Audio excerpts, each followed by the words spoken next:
Hi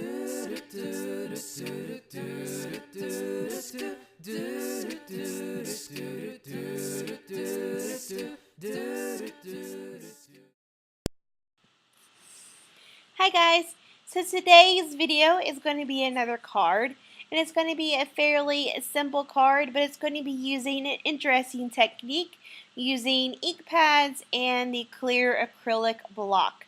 So I'm just inking up my acrylic block with some Daffodil Delight from Stampin' Up, and then I'm just going to hit it with 2 quick sprays of some water, and then I'm just going to sort of blotch this all over the card. There really is no rhyme or reason to this technique. As long as you get the ink onto the card, that's all you really need to do. The water is also optional, but for this I like sort of the watercolor effect that you get, so this is the reason I use the water.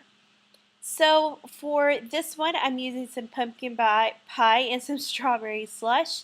And I am just inking one half with one color and the other half with the other color. Going to do the same thing with the water. And I don't know, I was sort of trying this out. I sort of like the look that it gave me. It didn't really let the two colors really mix, and I like that because sometimes if your colors mix, you don't get the desired color that you want. Instead, you'll get like this dark color. So I sort of like the way that looked. But then I decided it needed a little bit more pop of color, but I didn't want the overall blocky look. So I took some tempting turquoise and I just inked like the very edge of the block, and I sprayed it again with water. But I let it run it down, and then I just use the drops of this to get sort of that splotchy kind of look, so it gives you this pop of color without getting like an all over color. Now if you have color shine sprays or misters, you could also do this same effect, but I don't currently have any, so this is how I get it done. And then the last thing I was doing there is I was holding the block and then just taking the paper and sort of flicking the paper onto the block, and you get sort of the same effect. Now my corner piece there where I'm wiping off, I didn't really like the look of that, and I really wasn't going to go fix that or fixing that, so I'm just going to hide it with my sentiment later. So then the next thing you want to remember is when you're doing this, use watercolor paper or use really heavy cardstock so the water actually will not warp it. This was Marshmallow by Basil and actually worked really well. So then I'm using these 2 nesting dies. They're by Megan Elizabeth. I ran them through my e-bosser and I cut these 2 circles out. And then I'm using this stamp set, and those 2 colored papers are from the Simon Says Stamp March Kit. I really like this stamp set. It's all about sunshine and rainbows and bringing color into someone's life. So when I am actually doing my sentiment, I like to actually line it up the way I want to on my grid paper or any surface.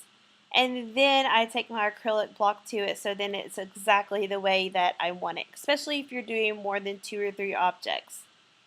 So then I'm just taking some Rich Raspberry by Stampin' Up, and I'm just going to stamp this sentiment onto that smaller sheet of paper.